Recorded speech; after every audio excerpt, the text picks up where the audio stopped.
بسم الله الرحمن الرحيم. هل أتاك حديث الغاشية؟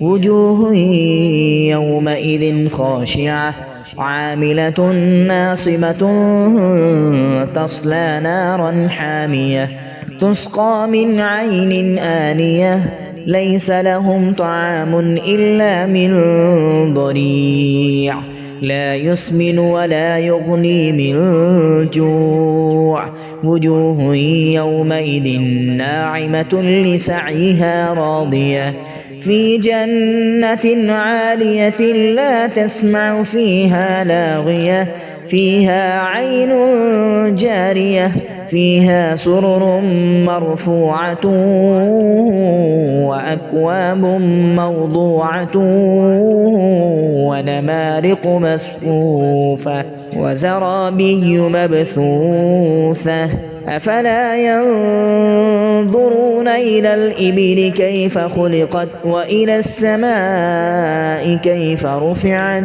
وإلى الجبال كيف نصبت وإلى الأرض كيف سطحت فذكر إنما